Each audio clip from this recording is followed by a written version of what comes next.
Hello mga ka-farmers. So, andito na naman ulit tayo sa ating farm. And, pinigyan ko muna ng saging itong ating mga manok ngayon. Ayan. Malaki na yung manok natin, ka-farmers.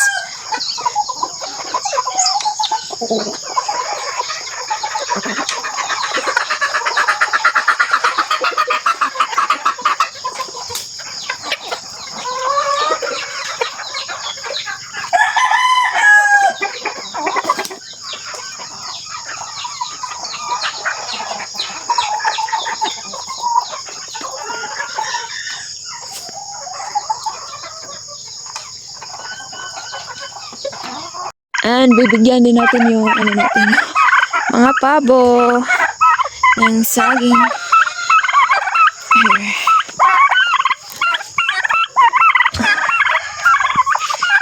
Lilinisan natin ito mamaya. Medyo mga dahon, madumi na.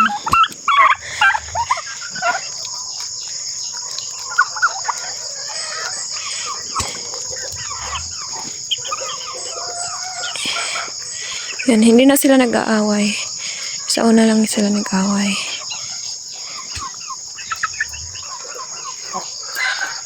Enjoy, ano natin to.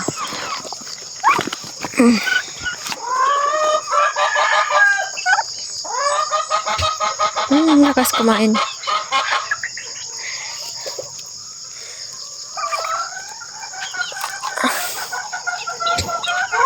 So dito guys, madumi na yung kulungan ng mga sisiyo natin, kaya kukuskusin natin yung mga ipot nila. So ito pala yung unang mga sisiyo natin dito sa farm, and I'm so happy na makitang lumalaki na sila. Ayan, ang lalakas niyan kumain. Yung kulungan nila dito is madumi na din at kukuskusin din natin yan now. So bago ko muna kuskusin is binigyan ko muna sila ng pagkain. So with feeding pala yung ginagawa ko dyan sa pagkain nila. Ito naman yung mga roosters natin guys. Sa ngayon is nakakulong na sila. Meron na silang mga kulungan. Tsaka safe na sila dito kasi dati nasa TP. Meron silang TP. Kaso may mga mga pangyayaring hindi inaasahan. Like bago pa lang may nakapasok na sawa. And buti na lang ay hindi nakain yung rooster natin, no. So kaya pinagawa na lang natin sila ng kulungan, no, para walang madisgrasya. Safe na sila dito. So yung tatlo pala sa mga roster namin dito ay nabenta na. Sa mga gusto palang bumili, no, meron pa kaming binibenta dito pero hindi lahat. So i-message nyo lang po kami sa Facebook.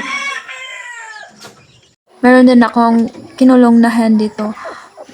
May mga sisiyo, yan sila doon sa kabilang cage.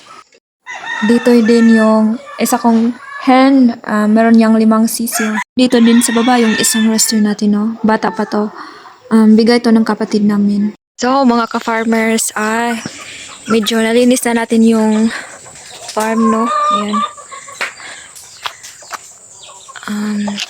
Sinusunog natin yung mga naipon nating kalat. Ayan. Malinis na. Maganda na ulit tingnan. Ayan.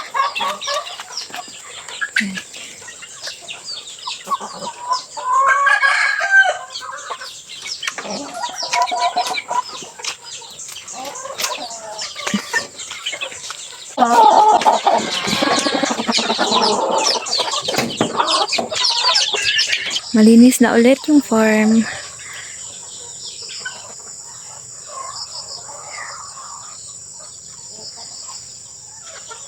Worth it ang pagod. Kasi makikita natin, maganda na ulit.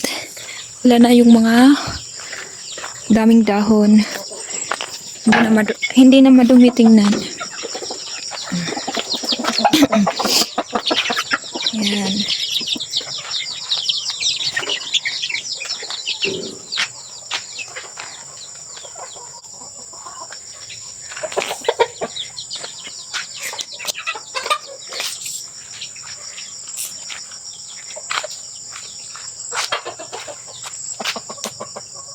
Hindi pa natin natapos kuhanin yung mga patay na dahon ng saging. Walang kasi mag-isa dito. Yan, meron pa. Pero konti na lang.